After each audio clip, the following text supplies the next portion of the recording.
Alright, so if I click the mouse button, I should start climbing now. What the... Hey, yo, whoa, what is going on? Where's this music coming from?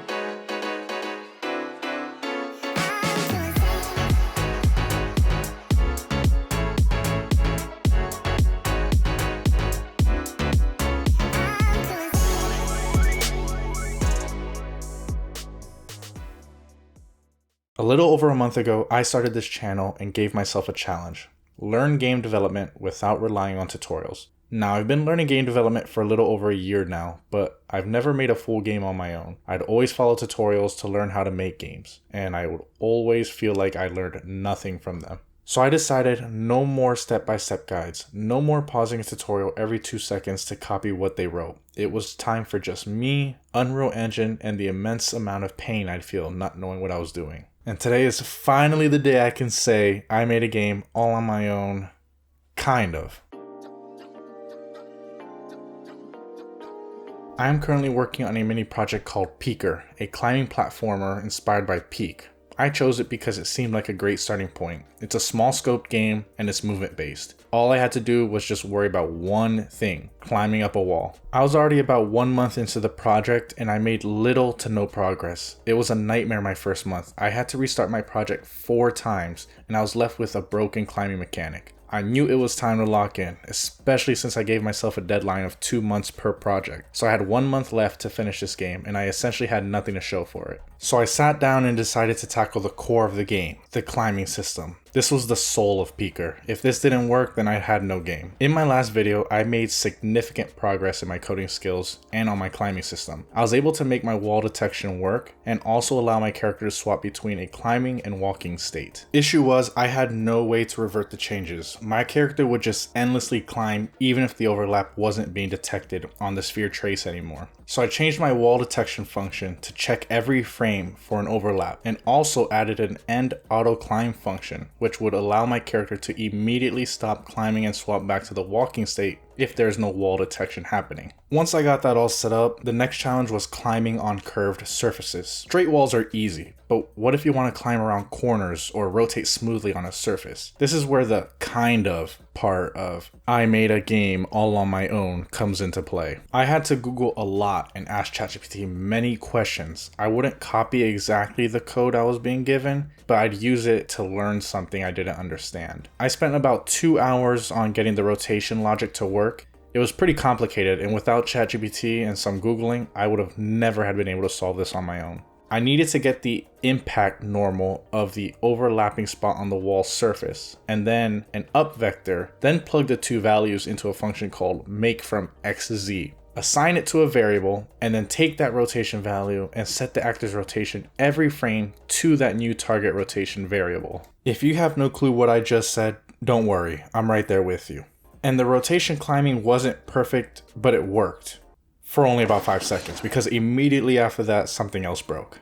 Before I added my rotation script, I had a camera look system, and it let my character only look left and right within a certain range while climbing, like you'd expect in real life. So what was the problem?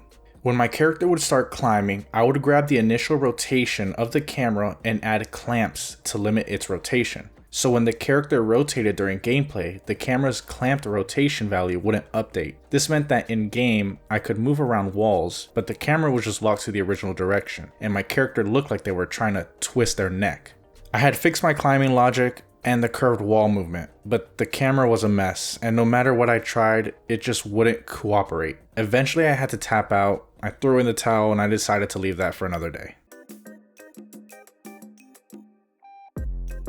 After about 3 hours of staring at letters and numbers, desperately trying to fix the camera issue, I needed a break. So I started to work on animations. I had the climbing script working well enough that it made sense to move on, but I'll be honest, I was a little nervous. The last time I tried adding animations, it didn't go so well.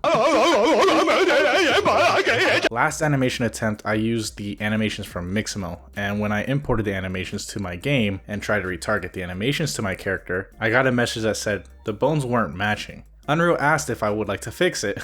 Of course I would. Bad decision. It ended up changing my character's skeleton and then made all of my animations not work with my character anymore. And at that time, since I didn't know about GitHub or version control, I ended up having to restart from scratch. So this time around, I decided to skip Mixamo entirely. I checked the Unreal Engine store for climbing animations. And I was actually surprised to find out that I already had a free animation pack sitting in my library with perfect climbing animations. I imported the asset pack and quickly made a blend space for the animations while using speed and direction to determine the climbing pose. I made the animation blueprint node logic on my first attempt. I actually got something to work. It wasn't the greatest, but compared to my last attempt, it was big progress. Of course, it still had its issues. The animations weren't lining up with the player's current location. It would kind of drift around instead of staying attached to the wall. It was a pretty simple fix. All I needed to do was enable a setting called forced root lock on the animation to keep the animation locked in place. And boom, I was done with animations.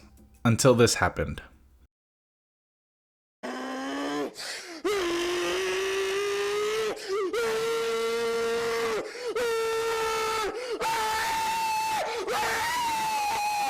But I didn't panic this time. I just went back and simplified my animation blueprint logic, and I ended up splitting the blend space into 2 separate blend spaces, and it fixed it. With my animations working well enough, I felt like I could return to the deeper gameplay systems. In the game Peak, you have a stamina bar with a set amount of time you can climb before you're forced to let go and fall. So of course, since I'm borrowing their game idea, not stealing or anything, I decided to add a stamina system to my game to give the player some sort of challenge. And this was probably the easiest thing I added to the game. I was able to add a functioning stamina system in my game in only 10 minutes without needing to look anything up. This was a huge boost in confidence, and since I already finished my task for the day, I decided it's about time I go take care of that camera issue again. Alright, I'll go sit my ass down. That's what I get for being confident. At this point, the core gameplay was functioning, sort of. Climbing worked, animations were mostly sorted, and I had a stamina system. But if I'm gonna be honest, this doesn't really look like a fun map to play on. So it was finally time to get to work on my map. I decided to go for a Candyland theme for my game. I was super excited to do this because I wanted my game to look way cooler and nicer than Peak. And oh boy, did I do just that. So I went to my trusty Unreal Engine store to download some assets for my game because $25?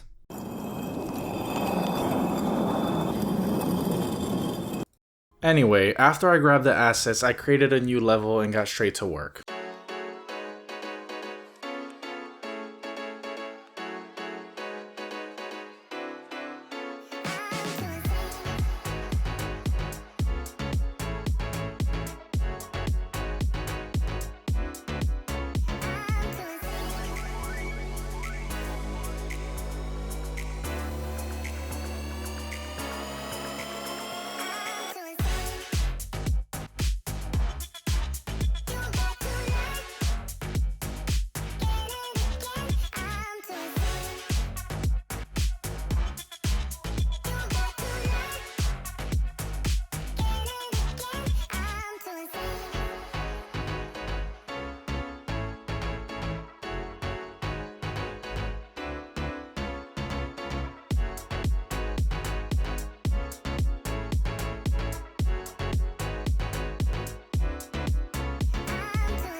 After building the map, I was pleasantly surprised with how well it came out. It came out a lot better than I thought I had to. I finished the map and quickly made a blueprint that would teleport the character to the main level, and I was done. After finishing all of this and ending on a good note, it was time to go back and fix that camera rotation system. Fatality.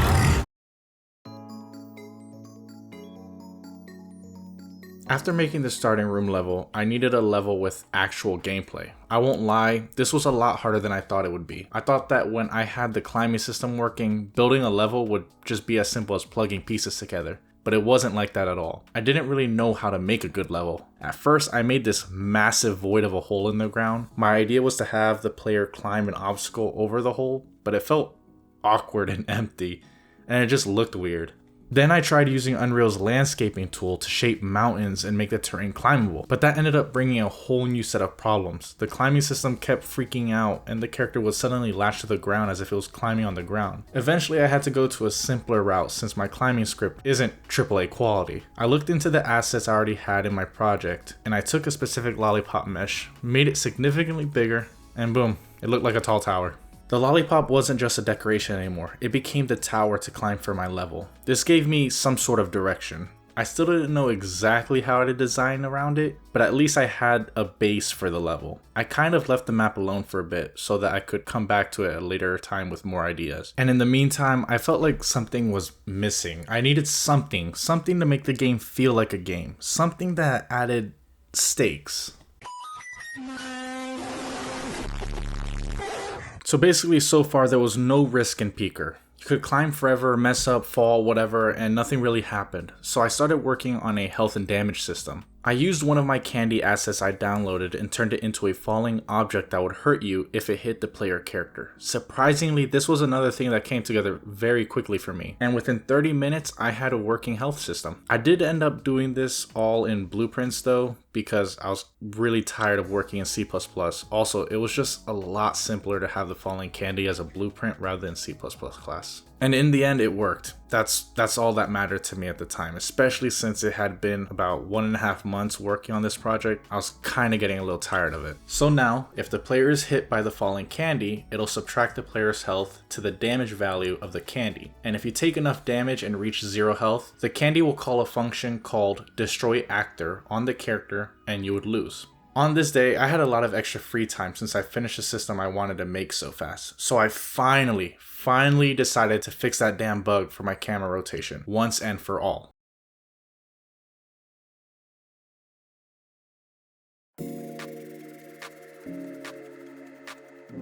The design of the level came to me. I chose to make the remaining candy assets I had as platforms for the player to stand on while they climbed the main lollipop tower. And then I'd have the candy fall from the top of the tower as a hazard that the player would need to actively avoid. It was the perfect gameplay loop for a real game. With this idea in my head, I got straight to work on my level.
Yeah, looks good, right?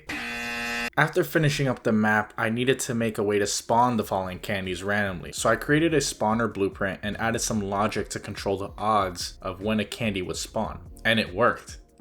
A little too well. I ended up having to scale it back since it was basically impossible to win. I also made the candies despawn after a set amount of time so that the map wouldn't fill up with hundreds and hundreds of candy assets eventually crashing my game. Now that I had the spawner working, there was a new issue. The falling candies would bounce right off the platforms attached to the tower, essentially making a shield for the player. And I wasn't going to let the player off that easy. To fix this issue, I ended up having to create blueprints for each platform mesh, and then in the blueprints have it ignore the falling candy. With this, the falling candy would fall right through the platforms cleanly. The map looked great so far, and there was still some unfinished business I had to attend. Alright, by this point, I had been failing miserably to fix this camera issue. It had been broken since the start of the project, but now I was determined to finish the camera rotation. And I'll admit to you guys, I copied code from chat. Yep, I know, I'm sorry.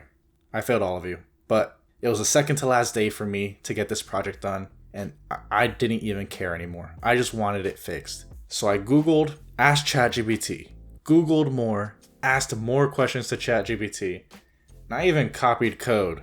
But finally, I got it to work. How? Don't ask me. All I know is it works. The camera finally started to behave the way I wanted it to, and it felt amazing. After finishing the camera system, there was a few things I needed to finish. I needed a health and stamina bar system, and a way to win the game. So I got to work on the stamina and health bar system. And again, I won't lie, I couldn't do it. I watched YouTube videos, I asked chat, I did everything I could to get it to work, and it just refused to work. I was able to get the UI to show on the screen, but I couldn't get the bar to fill or empty while using the stamina or health. I was out of time.